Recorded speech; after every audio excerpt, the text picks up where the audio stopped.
Hello students, welcome to world pharmacy टी10 channel. तो आज हम लोग स्टार्ट करेंगे बायोकेमिस्ट्री का चैप्टर नंबर 3 को देखेंगे, कवर करेंगे। प्रोटीन प्रोटीन होते क्या हैं, तो चैप्टर 3 को हम लोग स्टार्ट करेंगे। अगर हमारा वीडियो आप लोग को पसंद आए तो हमारे चैनल को सब्सक्राइब करें, लाइक करें और कमेंट भी करें, ज़्यादा से ज़्यादा शेयर भी करें। तो सबसे पहले हम लोग देखेंगे प्रोटीन के डिफिनीशंस क्या होते हैं।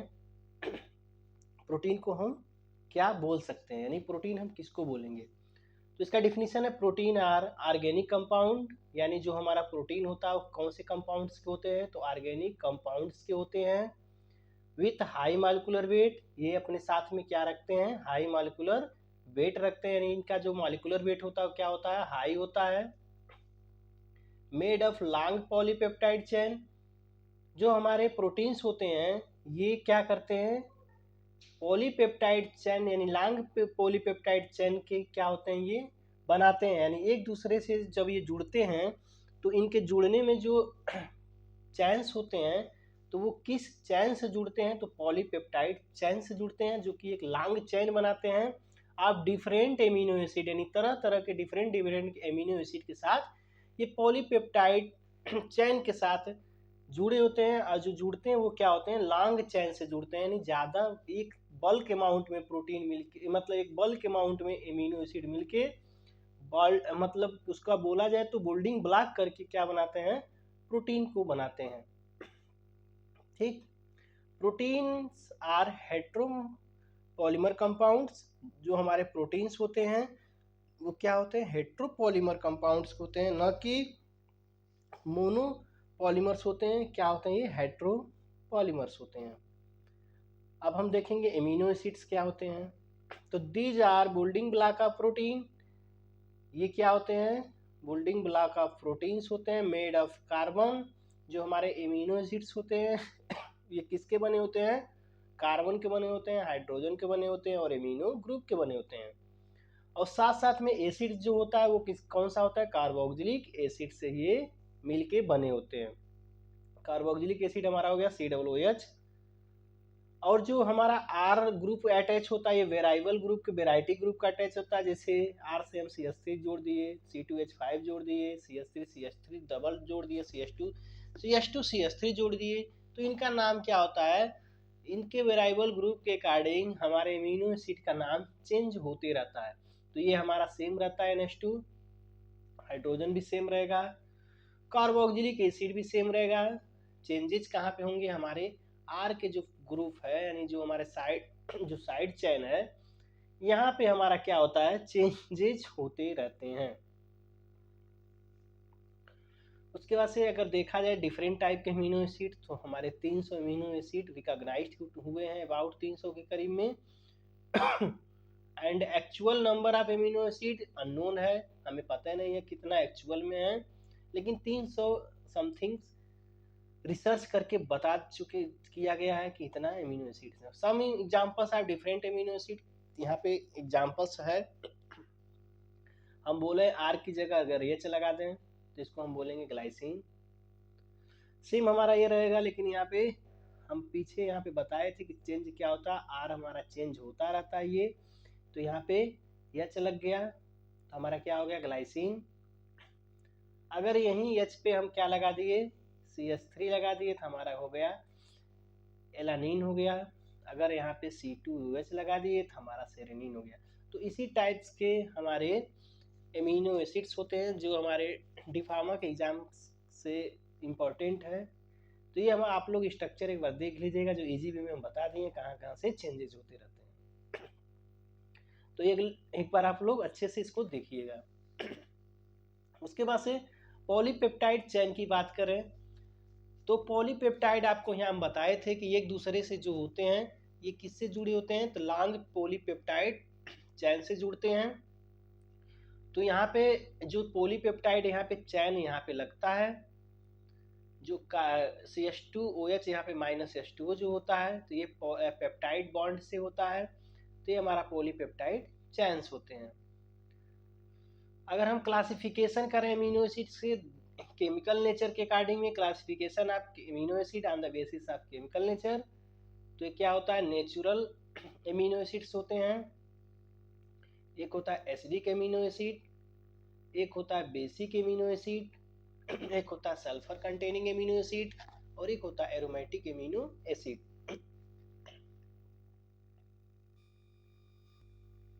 तो यहाँ पे जो नेचुरल एमिनो एसिड्स होते हैं ये क्या होते हैं? The amino acid have equal amount of amino carboxylic acid all neutral amino acid. यानी जो न्यूट्रल एमिनो एसिड्स हैं ये इक्वल अमाउंट में क्या अपने आप में रखते हैं? एमिनो ग्रुप रखते हैं, और इक्वल अमाउंट में कार्बोक्सिलिक ग्रुप रखते हैं। और इस तरह के हम एमिनो एसिड्स को क्या बोलते हैं?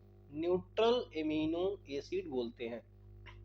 अगर एग्जाम्पल की बात करें तो ग्लाइसिन और एलानिन हमारा क्या होता है? न्यूट्रल एमिनो एसिड होता है। एसिडिक की बात करें जो हमारा एसिड नेचर का होता है, यानी amino acid have negative R group, R chain, इसको हम एसिडिक एमिनो एसिड बोलते हैं। अगर यहीं पे जो हमारा आर ग्रुप यहाँ पे जुड़ा हुआ है अगर ये निगेटिव है, पॉजिटिव है, तो यहाँ पे क्या होगा? डिफरेंट होगा। तो यहाँ पे बोला गया है कि अगर ये निगेटिव आर ग्रुप होगा तो उसको हम एसिडिक एमिनो एसिड बोलेंगे। अगर यही हमारा पॉजिटिव आर ग्रुप होगा तो इसको हम क्या बोलेंगे? बेसिक एमिनो एसिड बोलेंगे। एग्जाम्पल की बात करें तो हमारा एसिडिक एमिनो एसिड में स्पार्टिक एसिड आएगा और ग्लूटामिक एसिड आएगा। बेसिक में आपको बता दिए पॉजिटिव आर ग्रुप रखता है तो इसको हम बोलते हैं अर्जिनिन बोलते हैं, लाइसिन बोलते हैं। सल्फर कंटेनिंग में बस हमें याद करना है मेथियोनिन होता है, सिस्टीन होता है। एरोमेटिक में जो हमारा एमिनो एसिड एरोमेटिक रिंग से जुड़ा होता है उसको हम क्या बोलते हैं? एरोमेटिक एमिनो एसिड ग्रुप बोलते हैं। एग्जाम्पल हमारा फिनाइल एनिलीन होता है, ये हमारा क्या होता है? एरोमेटिक एमिनो एसिड्स होते हैं। उसके बाद से अगर हम क्लासिफिकेशन की बात करें एमिनो एसिड के किसके अकॉर्डिंग में, तो न्यूट्रिशनल रिक्वायरमेंट के अकॉर्डिंग में। तो यहाँ पे इसेंशियल्स होते हैं और नॉन इसेंशियल्स होते हैं। इसेंशियल की बात करें तो the amino acid are not synthesize in the body. इस टाइप के एमिनो एसिड हमारे बॉडी में नहीं सिंथेसाइज होते हैं, नहीं बनते हैं। इनको हम बनाने के लिए ऑब्टेन करते हैं कहाँ से? डाइटरी सोर्सेज के। यानी जब हम डाइटरी सोर्सेज लेते हैं तब हम इसेंशियल अमीनो एसिड यानी जो डाइटरी सोर्सेज से होते हैं उसको हम क्या बोलते हैं? अमीनो एसिड बोलते हैं। मतलब आपको समझ में नहीं आया होगा तो एक बार फिर बताते हैं। इसेंशियल एमिनो एसिड हमारे बॉडी में नहीं बनते हैं, इनको हम कहाँ से लेते हैं? तो डाइटरी सोर्सेज से लेते हैं, यानी खाना भोजन जो हम लोग खाते पीते हैं उनके सोर्सेज से हमारा इसेंशियल होता है। अगर इसका देखा जाए तो इसी टाइप्स के हम इसको क्या बोलते हैं? इसेंशियल एमिनो एसिड बोलते हैं। नॉन इसेंशियल मतलब ये सिंथेसाइज होता है हमारे बॉडी में, और नॉन इसेंशियल एमिनो एसिड्स क्या होते हैं? हमारे बॉडी में ही क्या होते हैं? सिंथेसाइज हो जाते हैं। ठीक ना? ओके, अब हम देखते हैं इसेंशियल एमिनो एसिड और नॉन इसेंशियल एमिनो एसिड के ये क्या है? हमारा एमिनो एसिड का मतलब डिवाइड किया गया है दो भाग में, एक इसेंशियल और एक नॉन इसेंशियल। आप लोग इसको देख लीजिएगा। ऐसे इसको एक बार रोक दे रहे हैं, आप लोग इसका स्क्रीनशॉट ले लीजिए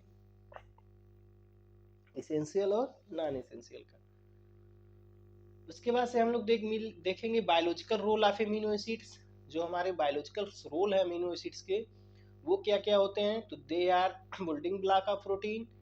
ये क्या होता है? बिल्डिंग ब्लॉक होता है किसका? प्रोटीन का। They are source of energy.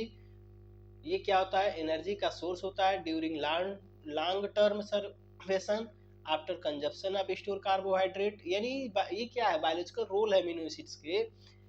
ये क्या होते हैं? बिल्डिंग ब्लॉक प्रोटीन्स के होते हैं, they are source of energy के होते हैं, कार्बोहाइड्रेट फैट्स होते हैं। ये क्या होता है? Some of the use in the neurotransmitter में कभी कभी हमारा अमीनो एसिड्स का यूज होता है। अगर देखें classification of protein on the basis of composition and solubility, तो हमारा प्रोटीन सिंपल, कंजुगेटेड और डिराइव्ड में क्या है? डिराइव किया गया है। तो एक होता है ग्लोबुलर होता है, एक होता है फाइब्रस। हमारा किस में आता है? ये सिंपल प्रोटीन में आता है। ये हो गया कंजुगेटेड। डिराइव में हमारा प्राइमरी और सेकेंडरी आता है। तो हम लोग देखेंगे ग्लोबुलर में एल्बुमिन, ग्लोबुमिन, ग्लूटेनिन, ये हमारा क्या है? ये हमारा एक तरह से प्रोटीन का क्लासिफिकेशन है, तो इसका एक बार आप लोग स्क्रीनशॉट ले लीजिए।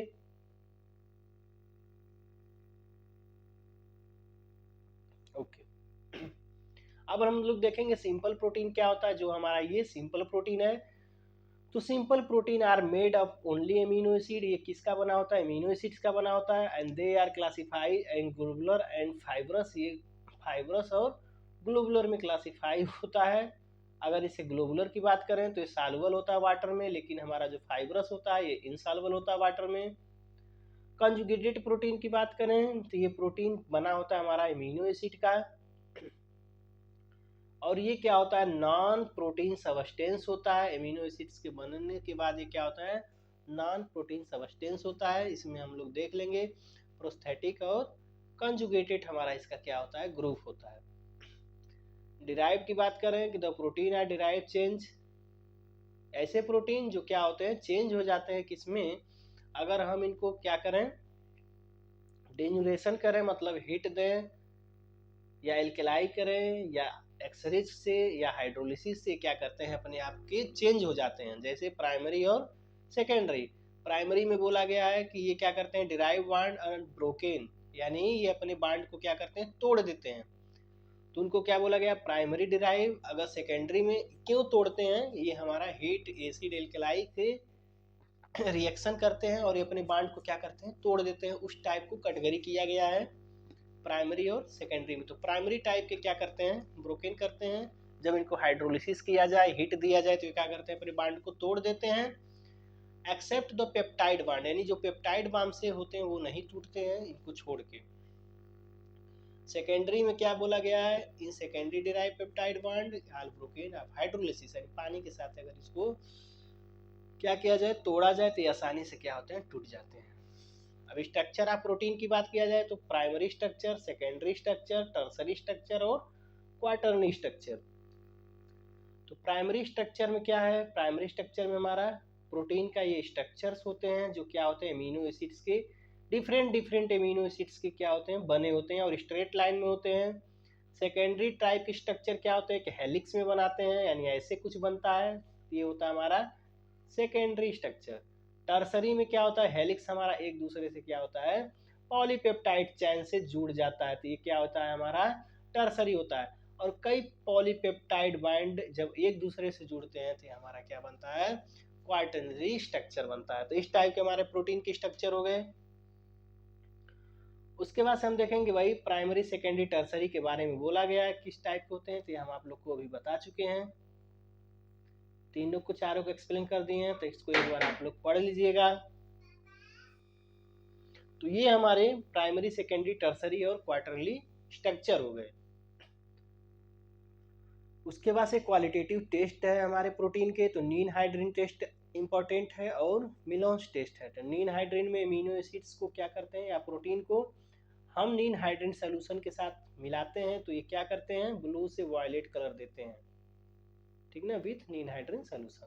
मिलोन्स टेस्ट में अगर हम प्रोटीन को ट्रीट करते हैं मिलोन्स रिएजेंट के साथ, ये वाइट प्रेसिपिटेट शो करते हैं। तो अगर हमारा ब्लू से वायलेट कलर होगा तो हमको पता चल जाएगा कि इसमें प्रोटीन और एमिनो एसिड प्रेजेंट है। अगर ऐसा कलर नहीं आएगा तो क्या है? प्रेजेंट नहीं है। मिलोन्स टेस्ट की बात किया जाए, अमीनो एसिड और प्रोटीन को अगर ट्रीट किया जाए मिलोन्स रिएजेंट के साथ, तो ये क्या करेंगे? वाइट प्रेसिपिटेट देंगे। अगर ये नहीं रहेंगे तो वाइट प्रेसिपिटेट नहीं आएगा। बायोलॉजिकल अगर रोल देखें प्रोटीन के, तो प्रोटीन एज ए एंजाइम की तरह काम करता है, प्रोटीन एज ए हार्मोन्स की तरह काम करता है, protein as associate heredity character की तरह काम करता है हमारे बॉडी में। प्रोटीन कभी कभी इम्यून सिस्टम की तरह काम करता है, ट्रांसपोर्ट की तरह काम करता है। अगर इसमें देखा जाए ट्रांसपोर्ट में, तो ये क्या करता है? मॉलिक्यूल थ्रू द ब्लड, यानी जो हमारे मॉलिक्यूल्स होते हैं उसको क्या करता है? प्रोटीन ब्लड तक पहुंचाने का काम करता है। तो उसी को हम क्या बोलेंगे? ट्रांसपोर्ट बोलेंगे, ठीक ना। ऐसे हमारा कंट्रैक्शन का काम करता है। कहीं प्रोटीन हमारा रिसेप्टर की तरह भी काम करता है। जैसे protein are present on the surface of cell and act as a receptor, और ये एक्ट करता है किसकी तरह? रिसेप्टर की तरह। प्रोटीन एज स्ट्रक्चरल मटेरियल, ठीक ना, इन बोन में भी काम करता है, इन सेल मेम्ब्रेन में भी काम करता है। अगर डिजीज की बात किया जाए, प्रोटीन के डिफिशियंसी से कौन कौन डिजीज होते हैं, डिफिशियंसी या प्रोटीन, तो हमारा होता है वास वासिरकोर डिजीज होता है, जिसमें बोला गया है कि ये क्या होता है, डाइटरी प्रोटीन की कमी से होता है, deficiency of dietary protein. The affect person have abnormal weak, यानी इसके जो पार्ट्स होते हैं कभी पतले हो जाएंगे, वीक हो जाएंगे बॉडी। इसके बाद में बोला गया क्या क्या सिम्टम्स होते हैं, वेट लॉस होता है, grow and weight gain stop हो जाता है, एंकल्स और फीट स्वेल हो जाती है, इम्यून सिस्टम हमारा डैमेज हो जाता है, इन्फेक्शन आसानी से फैलता है बॉडी में इम्यून सिस्टम के मतलब डैमेज होने से। The natural colour of skin and hair change, rust colour यानी नेचुरल जो कलर होता है वो धीरे धीरे चेंज होने लगता है हमारे हेयर और स्किन की। ट्रीटमेंट क्या है इसका, इसका मेन ट्रीटमेंट ये है कि अपने डाइटरी में हम प्रोटीन को क्या करें, बढ़ा लें, इंक्रीज कर लें, तो जिससे हम वासिरकोर डिजीज से छुटकारा मिल सकता है। उसके बाद से मैरास्मस डिजीज, ज़्यादातर बच्चों में होता है ये disease, children are mostly suffer from the disease. इसमें भी क्या होता है, डिफिशियंसी होता है हमारा माइक्रोन्यूट्रिएंट्स के, जैसे प्रोटीन के, कार्बोहाइड्रेट के, फैट के। सिम्टम्स हमारा loss of weight, growth and weight gain stop, ये सब हमारा इसमें सिम्टम्स हैं। ट्रीटमेंट की बात किया जाए तो इस यही हमारा इसमें भी सेम हमारा क्या है, ट्रीटमेंट में क्या है, इंक्रीज अगर प्रोटीन को बढ़ा दिया जाए, कार्बोहाइड्रेट को, फैट को, तो इस बीमारी से हमें क्या हो सकती है, छूट मिल सकती है। यानी अगर हम इन सबको बढ़ा दें तो बच्चों लोग में ये बीमारी दूर भग जाएगी, ठीक ना। ये हमारा था चैप्टर नंबर 3 जो एक वीडियो में हम कवर कर चुके हैं। तो एक बार आप लोग इस वीडियो को 1-2 बार देख लीजिएगा, अच्छे से समझ में आ जाएगा। चलिए, हमारा वीडियो अगर आप लोग को पसंद आया तो लाइक करें, सब्सक्राइब करें, हमारे चैनल को ज़्यादा से ज़्यादा शेयर भी करें। Okay, thank you.